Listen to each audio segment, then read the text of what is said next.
اس میں تو یہ میں تو ظاہر ہے ہمیں بھی نہیں وہ ثقیل آتی، مگر وہ پڑھ پڑھ کے نہ سمجھ آنے لگتی ہے، یا بندہ چیک کر لے ڈکشنری میں تو اس میں کافی نا ڈیپتھ زیادہ آتی ہے. کون سا ہے تیرے زلف کے سر ہونے تک، پتہ نہیں کب وہ وقت آئے گا. نہیں وہ وہی میں کہہ رہا ہوں، بس پڑھنا شروع کر دیں تو that it self is a training. I do read. میں خاص کر جو بھی کتاب تصوف کے حوالے سے ہو اس کو انگریزی میں پڑھنا نہیں چاہتی، کیونکہ وہ نوانسز، وہ ڈیپتھ، اور وہ ہم ہی نہیں کر سکتے، کیونکہ ایکسپلین جو کیا جاتا ہے اردو میں اور جو سمجھا جاتا ہے اپنی زبان میں، نوئنگ کہ یہ ہماری ٹرمینالوجی ہے، اس کا مطلب کیا ہے. تو روحانیت کی کتابیں تو انگریزی میں بالکل بھی نہیں، لیکن چونکہ یہ مجھے ملی تھی، مینشن بھی کیا، تو I felt that at least کچھ تو اوپر کے بھیجے میں آ جائے گا نا. اوپر کے اور یہ مطلب یہ فاؤنڈیشنل کتاب ہے، مطلب یہ تو آپ نے بہت ہی اچھا کیا. جی بس اس میں یہ تو خیر بڑی خوبصورت ہے، آہستہ آہستہ پڑھنے والی چیزیں ہیں، ایک دم it's not a quick read at all, it's not one of those.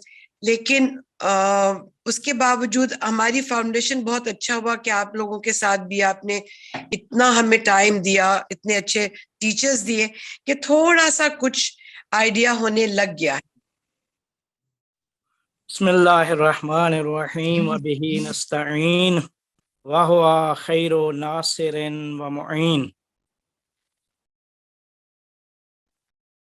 پچھلی نشست میں ہم نے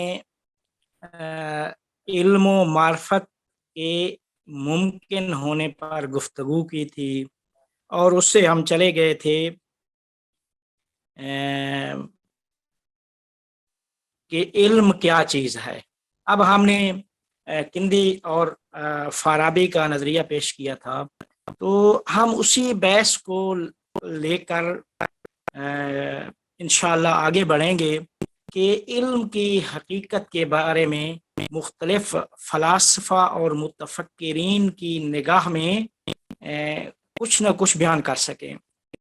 اس کے متعلق کہ علم کیا ہے، علم کی حقیقت کیا ہے، بہت سارے فلاسفہ متفکرین نے بڑی لمبی بحثیں، گفتگویں اپنی کتابوں میں کی ہیں.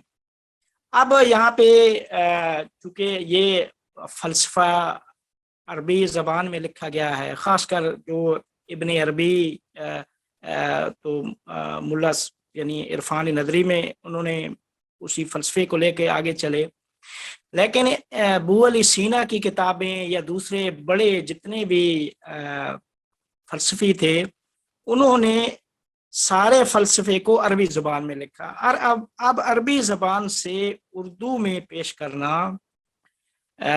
کافی سخت چیز ہے، لیکن چونکہ زیادہ تر ہم لوگ انگریزی زبان سے آشنا ہیں، تو اس وجہ سے اس عربی کی جو اصطلاحات ہیں، ان اصطلاحات کی وضاحت یا ان کو سمجھنا بعض ان افراد کے لیے تھوڑا سا مشکل ہوگا کہ جو ہماری پہلی دفعہ ہماری کلاسز کو جوائن کر رہے ہیں.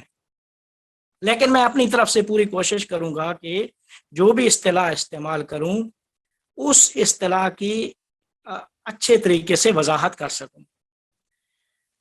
اب بحث یہ ہے کہ علم کی حقیقت کیا ہے.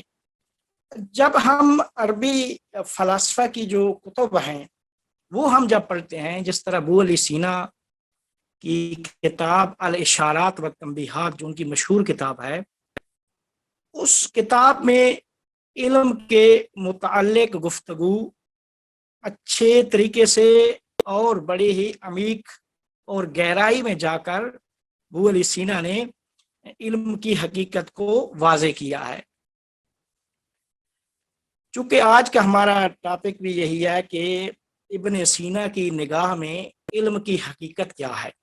تو سب سے پہلے میں آپ کو یہ بتاؤں گا کہ علم، ادراک، عقل، یہ تین جو الفاظ ہیں یہ تینوں الفاظ کے ایک ہی معنی ہیں.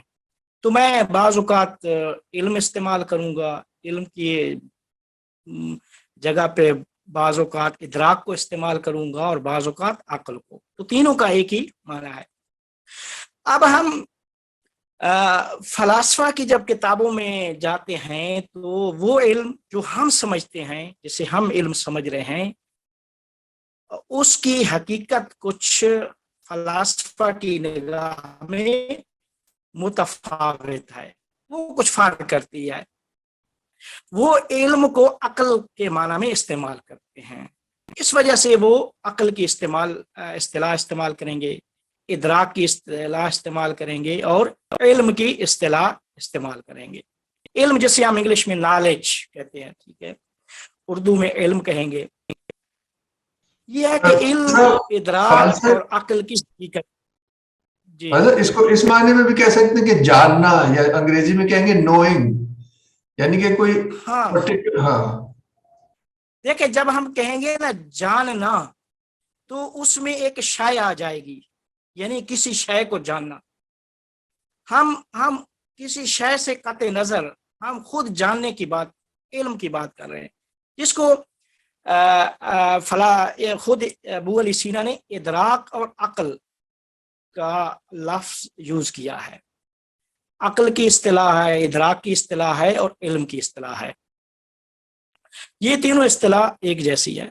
اب چونکہ اللہ تعالیٰ نے انسان کو قوہ عقل عطا کیا ہے کہ جس قوہ عقل سے انسان فکر کرتا ہے، سوچتا ہے، اور یہی قوہ عقل انسان کو دوسری تمام مخلوقات سے ممتاز کرتی ہے کہ انسان کو اللہ تعالیٰ نے عقل عطا کیا اور اس عقل سے انسان فکر کرتا ہے، سوچتا ہے اور آگے بڑھنے کی اس میں صلاحیت موجود ہے، جو نہ فرشتوں میں ہے نہ ہی حیوانات میں ہے. ہم آگے چل کے بتائیں گے کہ حیوانات میں اور انسانوں میں کہاں کہاں اشتراک پایا جاتا ہے. لیکن جو چیز انسان کو دوسری تمام مخلوقات سے ممتاز کرتی ہے وہ انسان کا عاقل ہونا، انسان کے پاس قوہ عقل کا ہونا، یا انسان کے پاس وہ علم و ادراک کا ہونا ہے. انسان سوچتا ہے، کائنات کے بارے میں سوچے گا، بیٹھے گا، فکر کرے گا. انسان کے سامنے جب انسان اس دنیا میں آتا ہے تو دنیا میں بچہ جب اپنی آنکھ کھولتا ہے تو آنکھ کھولتے ہی وہ سامنے چیزیں دیکھتا ہے. تو جو چیزیں دیکھتا ہے آہستہ آہستہ ان کو مفرد پہلے دیکھتا ہے. مثلا دیکھے گا کہ یہ کتاب ہے، یہ مثال دے رہا ہوں میز ہے، یہ پیالی ہے، یہ برتن ہے، یہ دودھ ہے، یہ جو چیزیں ہیں ان کو ہم کہتے ہیں مفردات. ان کو انسان دیکھتا ہے. بچہ جب ماں کی گود میں آتا ہے تو آنکھ کھولتی یہ ساری چیزیں دیکھتا ہے.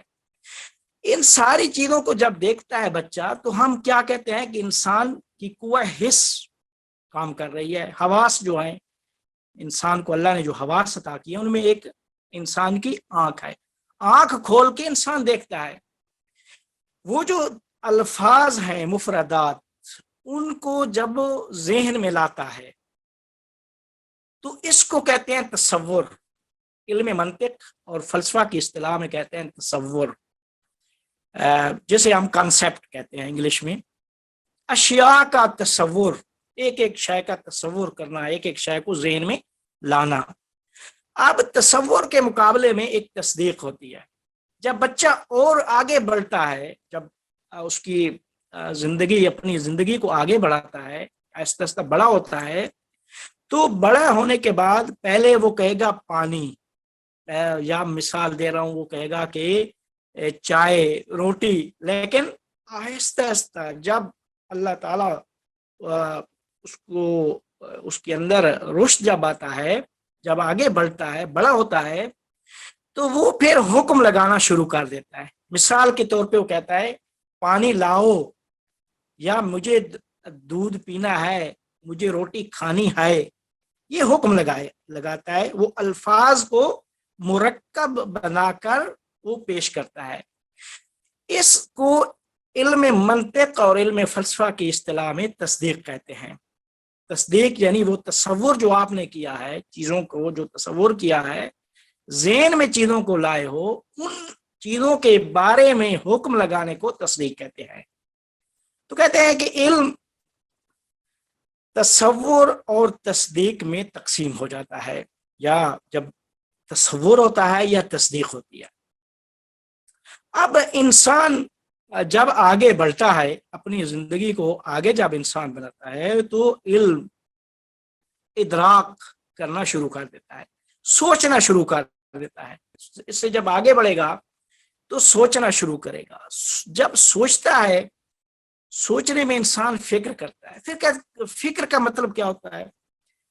منطق میں کی اصطلاح میں کہتے ہیں الحرکت من المعلومات الی المجہولات. وہ جو چیزیں معلوم ہیں ان سے آپ حرکت کر کے جو مجہولات ہیں، جو نہیں جانتے، ان تک پہنچتا ہے انسان. جو چیزیں انسان جانتا ہے معلومات کو، ان معلومات پہ انسان کا جو ذہن، انسان کی عقل ہے، وہ کام کرتی ہے. کام کر کے اسے سوچتی ہے. سوچنے کے بعد ان سے ایک قانون بناتی ہے، اصول بناتی ہے. وہ اخذ کرتی ہے، کلیات کو اخذ کرتی ہے، کلی چیزوں کو.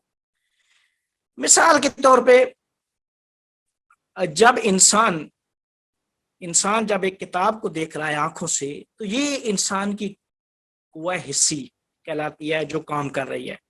پیچھے انسان کو جو اللہ تعالیٰ نے نفس ناطقہ عطا کیا ہے، یہ جیسے ہم روح کہتے ہیں، روح کی جو اصطلاح یا نفس ناطقہ کی اصطلاح، یہ مترادف ہے، آپس میں ایک ہی اصطلاح ہے.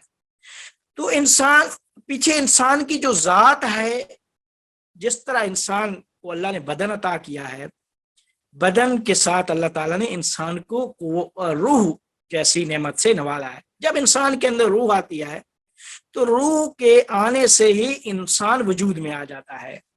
تو انسان کا جو بدن ہے وہ جب رشد کرتا ہے تو ایک مرحلہ میں اللہ تعالیٰ اس بدن کے اندر روح بھیج دیتا ہے. تو روح انسان کے تکامل کا ایک درجہ اور ایک مرحلہ ہے. انسان جب تکامل پیدا کرتا ہے تو اس کے تکامل میں ماں کے شکم میں 4 مہینے کے بعد جب وہ روح انسان میں آتی ہے، تو یہ روح کا آنا یہ اس بدن کے تکامل کا ایک نتیجہ ہے. تو اس روح، وہ جو انسان کی اصل ذات ہے وہ روح ہے. پھر روح آگے اسی بدن کو لے کر اس کی تدبیر کرتی ہے، اس کی مدیریت کرتی ہے، یعنی بدن کو آگے چلاتی ہے. بدن سے جو کام لینے ہیں وہ روح لیتی ہے. کیا کرتی ہے روح؟ کہتی ہے یہ سامنے جو چیز پڑی ہے اس کو آپ دیکھیں، یہ کتاب ہے. یہ سامنے جو چیز پڑی ہے یہ میز ہے، مثال کے طور پہ. تو انسان اپنی آنکھوں سے دیکھے گا، لیکن یہ جو انسان کے بدن کے اعضاء کام کر رہے ہیں، ان کا بدن کے اعضاء کے پیچھے جو فرمان دے رہی ہے یا حکم دے رہی ہے، وہ انسان کی روح یا انسان کی نفس ناطقہ ہے. فلسفہ کی اصطلاح میں نفس ناطقہ یہ انسان کی اصل ذات ہے. یہ انسان کی انسانیت اسی نفس ناطقہ ہے سے آئے. اور وہی نفس ناطقہ کے اندر ہی قوہ عقل، اس کی ایک شاخ ہے، اس کی ایک برانچ عقل ہے. اس کے وہ ایک ذات ہے. وہی ذات بدن کو لے کے آگے چلاتی ہے اور ایک مرحلے میں جا کر بدن سے جدا ہو جاتی ہے. لیکن وہ آگے جب موت آتی ہے تو وہ جدا ہو جاتی ہے. پھر آگے ایک بدن مثالی کے ذریعے سے پورے کے پورے انسان کو لے کر اس عالم برزخ میں لے جاتی ہے. لیکن انسان کیا کرتا ہے کہ انسان جب نفس ناطقہ انسان میں آتی ہے تو یہی نفس ناطقہ بچے سے کہتی ہے کہ یہ دیکھو، یہ سامنے پانی پڑا ہے، اسے اٹھا لو، یہ پانی ہے. انسان دیکھتا ہے سامنے پانی ہے، تو انسان اپنی آنکھوں سے دیکھ رہا ہے. اسے کہتے ہیں انسان کا ادراک حسی. یہ انسان کا آنکھوں سے دیکھ کر کسی شے کی صورت کو ذہن میں لانا، اسے فلسفہ کی اصطلاح میں، ابن سینا کی اصطلاح میں ادراک حسی کہا جاتا ہے۔ یہ انسان کا ادراک حسی کا کہلاتا ہے۔ اس کے بعد جب انسان وہ سامنے پانی پڑا تھا، پانی کو دیکھا، اس کی صورت ذہن میں آئی، تو اس کی صورت جو انسان ذہن میں لاتا ہے وہ جب تک انسان کی آنکھیں اسے دیکھ رہی ہیں، یہ انسان کا ادراک حسی کہلاتا ہے۔ ابن سینا کی اصطلاح میں ادراک حسی ہے۔ اب اسی شخص کو جب ہٹا دیا جاتا ہے، مثال کے طور پہ پانی کو ہٹا دیا جاتا ہے، یا انسان جہاں پانی پڑا تھا وہاں سے باہر چلا جاتا ہے، 2 گھنٹے کے بعد وہ جو جس پانی کو دیکھا تھا اس کی صورت ذہن میں محفوظ رہ جاتی ہے۔ تو وہ صورت جس جگہ میں محفوظ ہوتی ہے اس کو قوہ خیال کہا جاتا ہے۔ وہ انسان کا ادراک خیالی کہلاتا ہے۔ تو پس علم و ادراک کے 3 مرحلے ہو گئے۔ پہلا مرحلہ ادراک حسی ہے، پیچھے انسان کی نفس ناطقہ فرمان دے کر جب فرمان دے رہی ہے تو اس وقت جب تک انسان دیکھ رہا ہے یہ اس کا ادراک حسی کہلاتا ہے۔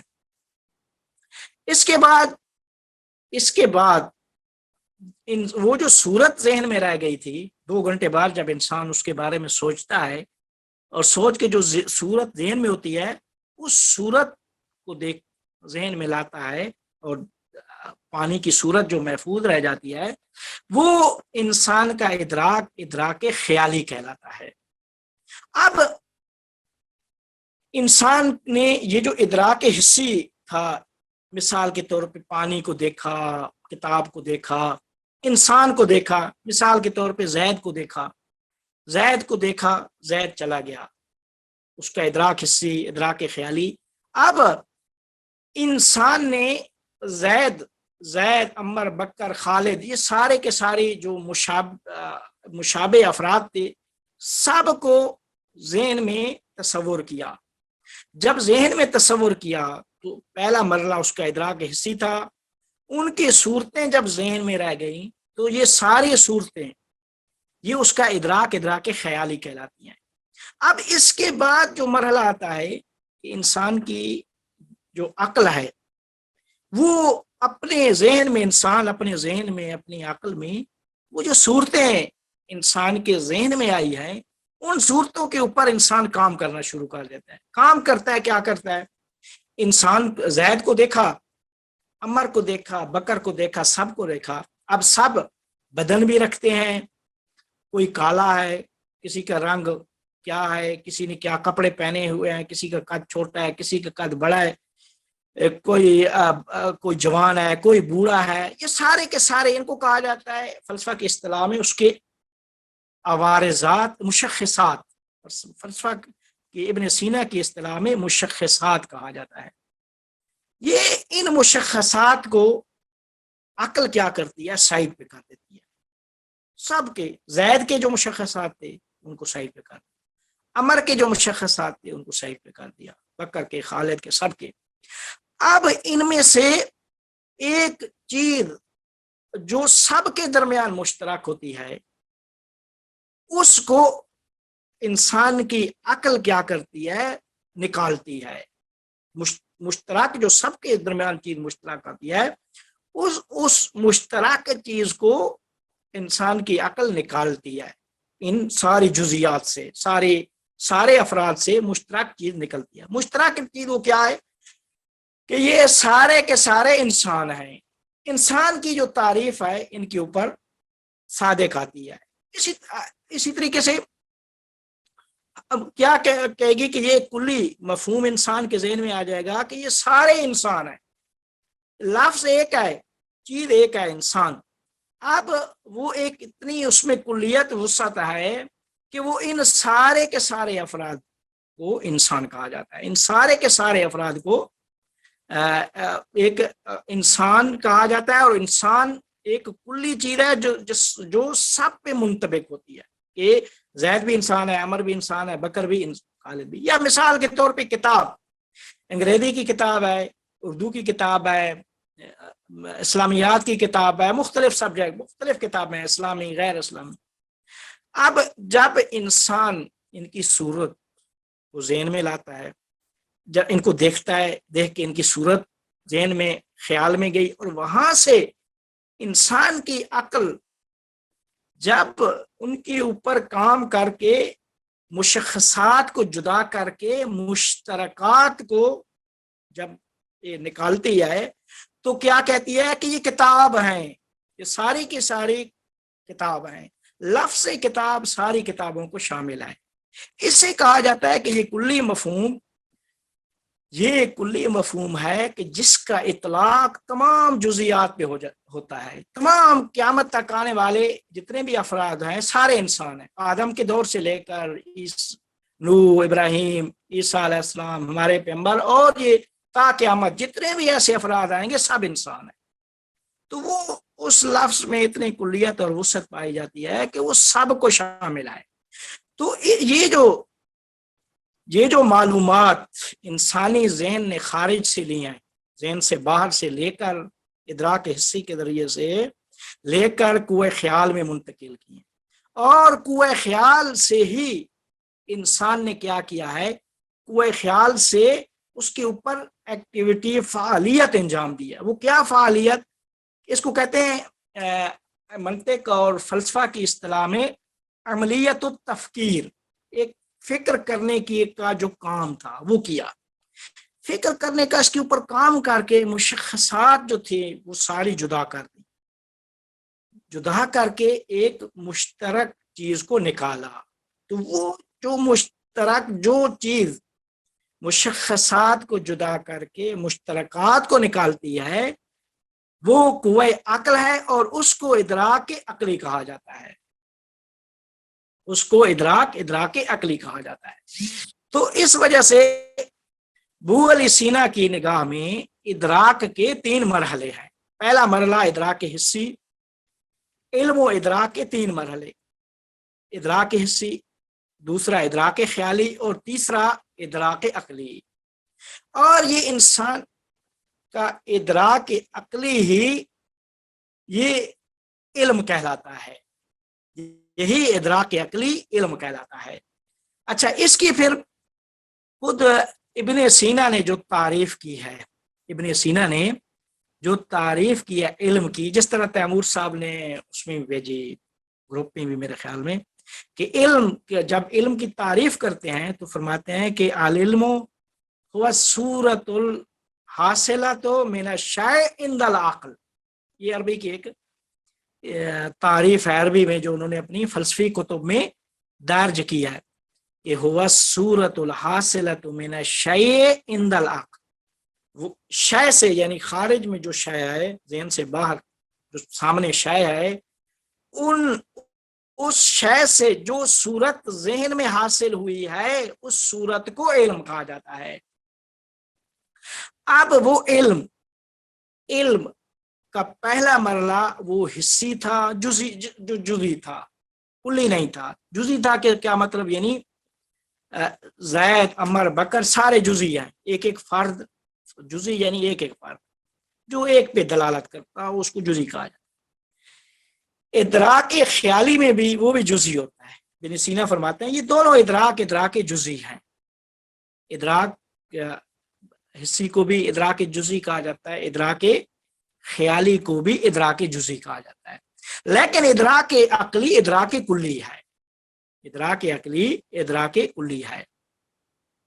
اب ان کے درمیان فرق بیان کرتے ہیں کہ فرق کیا ہوگا. کہتے ہیں کہ ادراک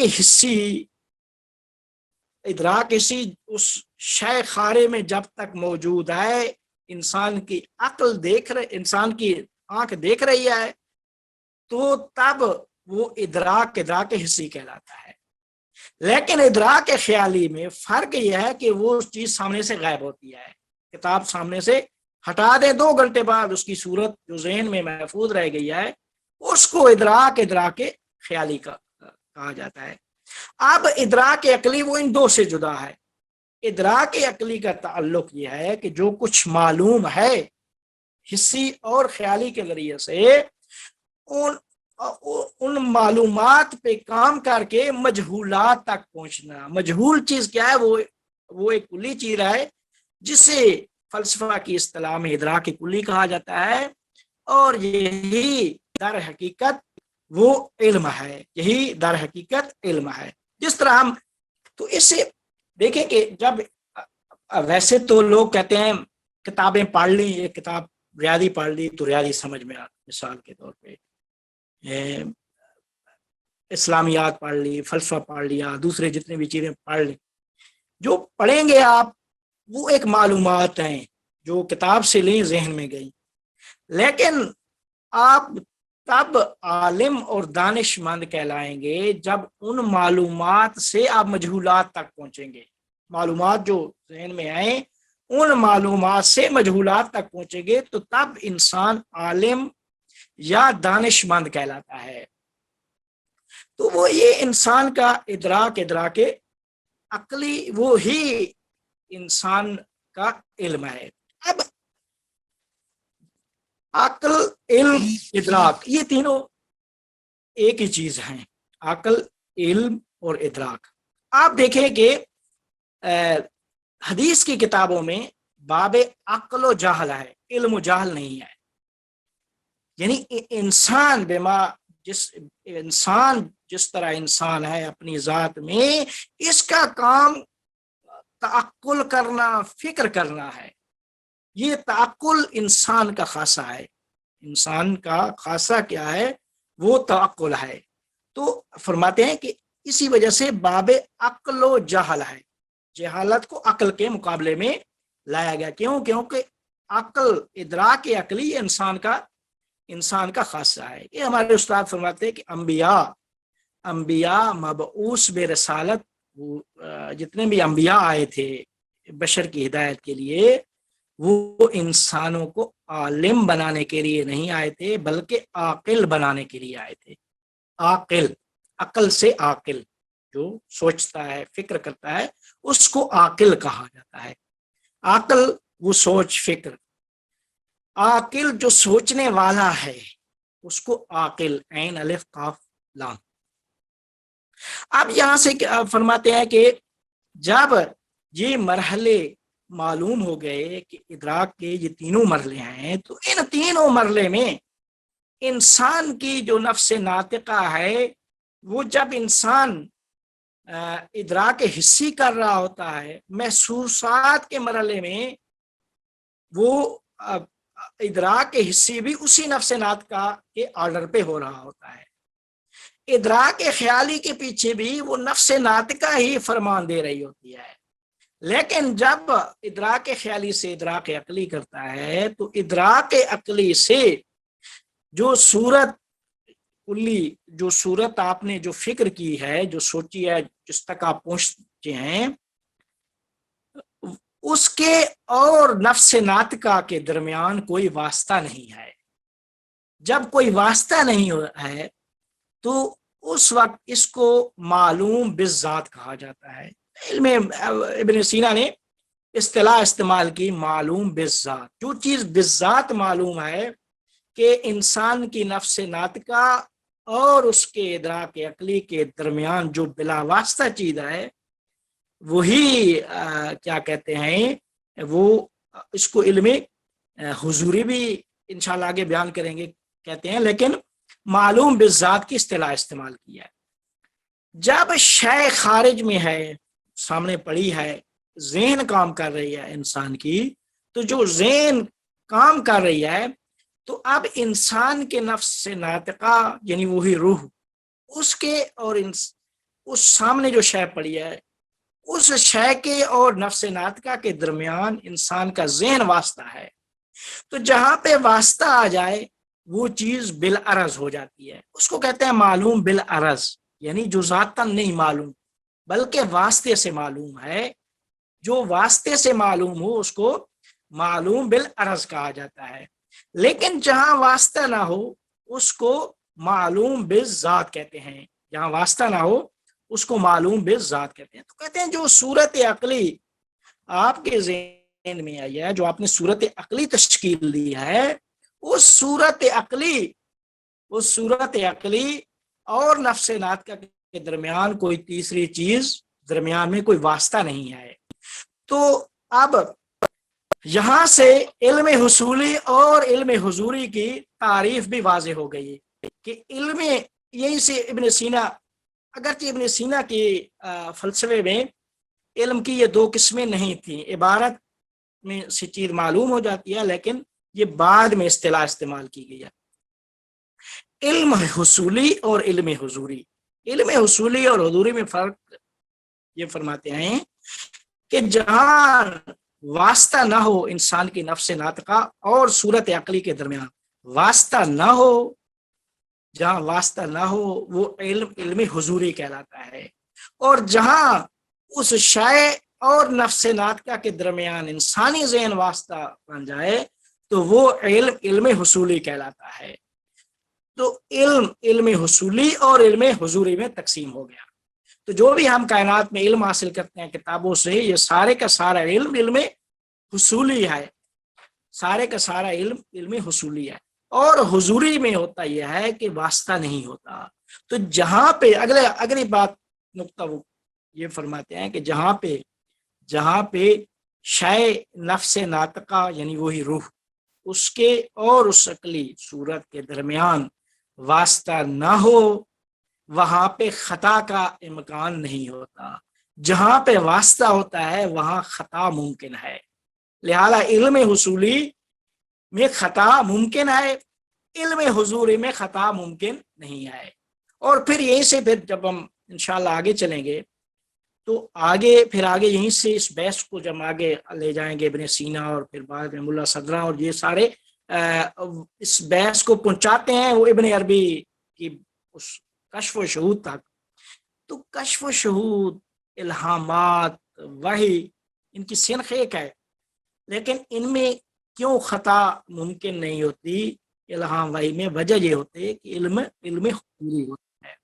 تو جس کو بھی پھر انشاءاللہ آگے جس طریقے سے ہم ترتیب سے بحث ہم نے شروع کیا ہے, تو ابن سینا کے یہ نظریہ ختم کر کے انشاءاللہ پھر دوسرے جو علامہ طباطبائی, ملا صدرہ, وہ بھی اسی بحث کو آگے لے کر جو فرق ہے ان کے اور ابن سینا کے درمیان وہ بھی انشاءاللہ ہم بیان کریں گے کہ کہاں ابن سینا کے بعد والے فلاسفہ نے کہاں ان پہ اختلاف کیا ہے. اب ہماری بحث یہاں تک اب پہنچی کہ علم کی تعریف ہوا صورت الحاصلۃ من الشیء عند العقل, وہ صورت جو شے سے حاصل ہوئی ہے ذہن میں, اس کو علم کہا جاتا ہے.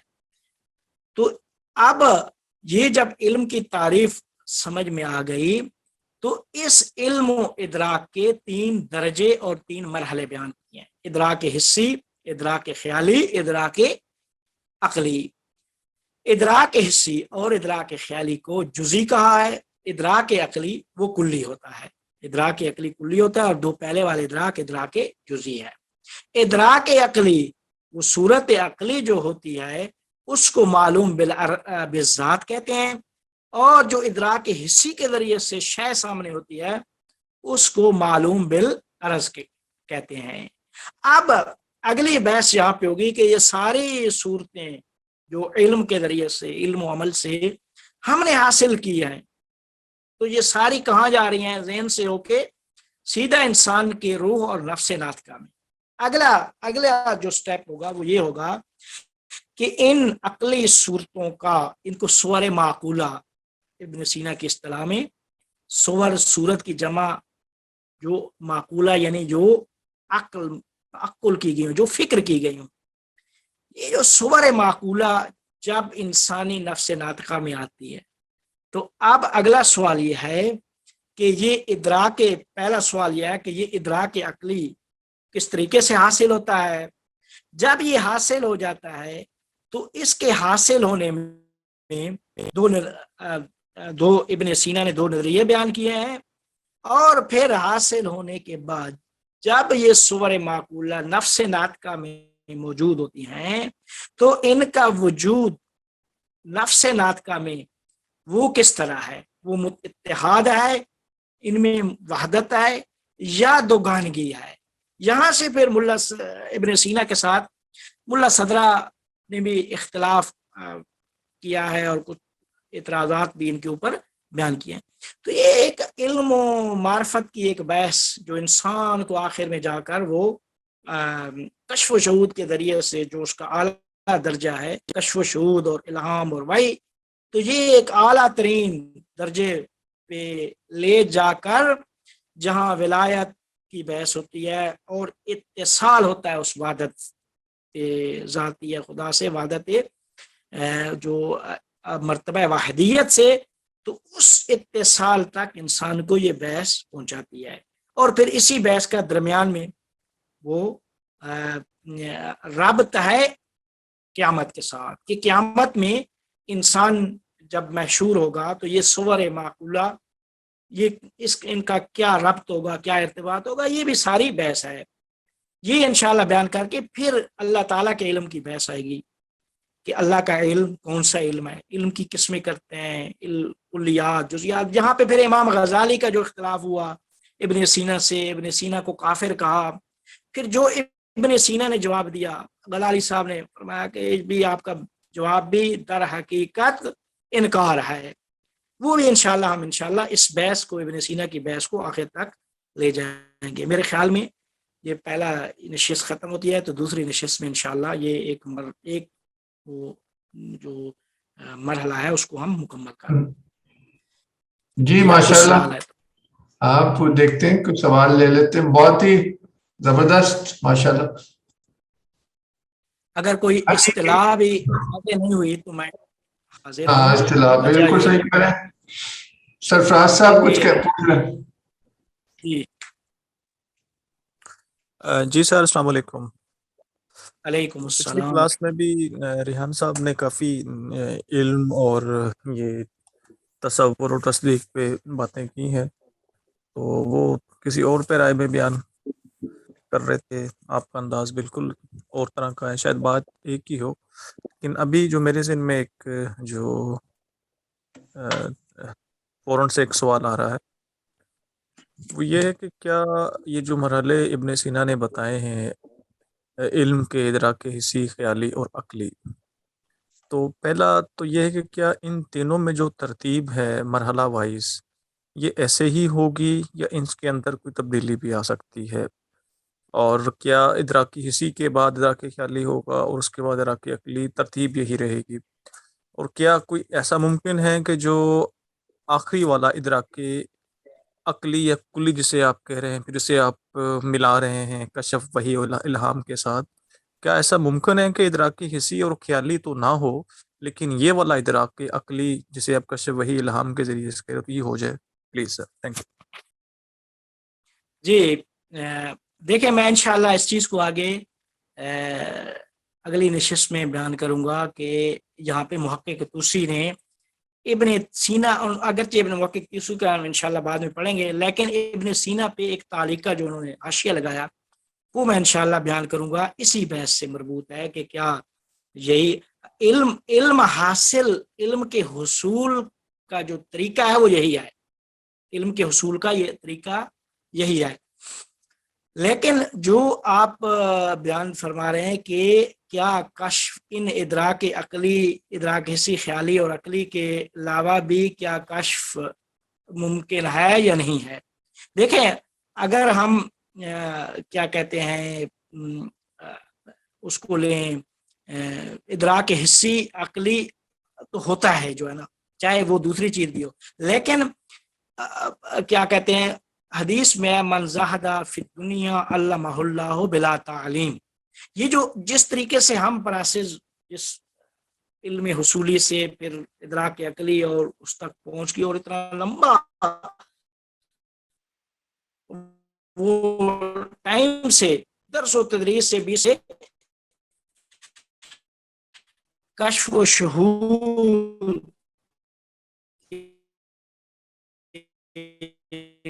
اس مرحلے تک پہنچتے ہیں. ان سارے جو اتنے یعنی وہ پیریڈ ہے، ٹائم ہے، اس کے بغیر ہی انسان کو وہ عطا کر یہ ممکن ہے. علامہ اللہ بلا تعلیم، بغیر تعلیم کے اللہ علم وہ دے سکتا ہے.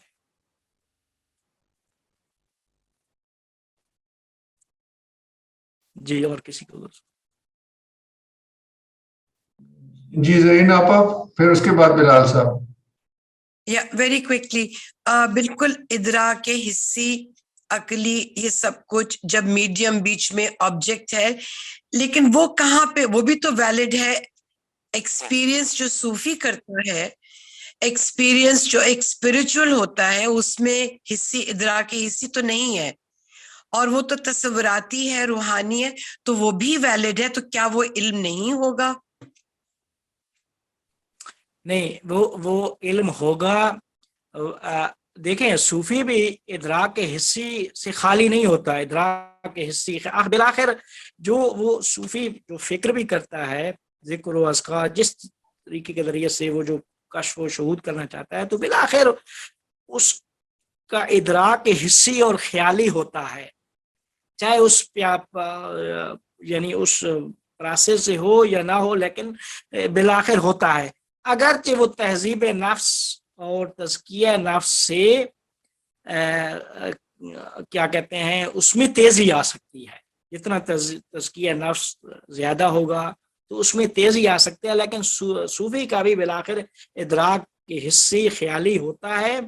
ادراک حصی خیالی اور عقلی کے اللہ تعالیٰ اس سے جب یہ آگے ہم انشاءاللہ میں بیان کروں گا کہ ادراک عقلی میں یہ کیسے ہوتا ہے. ادراک عقلی، ادراک عقلی میں انسان کی نفس ناطقہ روح کس سے اتصال پیدا کرتی ہے، کس سے متصل ہوتی ہے، کہ جس کے نتیجے میں ادراک عقلی ہوتا ہے. یہ انشاءاللہ آگے ہم بیان کریں گے. اور یہیں سے کیا کہتے ہیں، چونکہ نفس ناطقہ تہذیب نفس ہوتی ہے پاک و منزہ، تو اس کا اتصال ہوتا ہے عالم بالا سے. عالم بالا سے اتصال کے نتیجے میں وہ اس کے اوپر وہ صور معقولہ وارد ہوتی ہیں، وہ جسے فیض کہا جاتا ہے، جو بھی اس کو نام دیں. جی یہ میرے خیال سے آگے بات اسی طرف جائے گی جو زرین آپا نے پوچھی ہے، یہ سٹیپ بائی سٹیپ انشاءاللہ. Step by step. تو ایسا ہے کہ ابھی یہاں اگر آپ 10 منٹ کی بریک لے لیں تو پھر بلال صاحب کے سوال سے شروع کر لیں گے اگلا والا.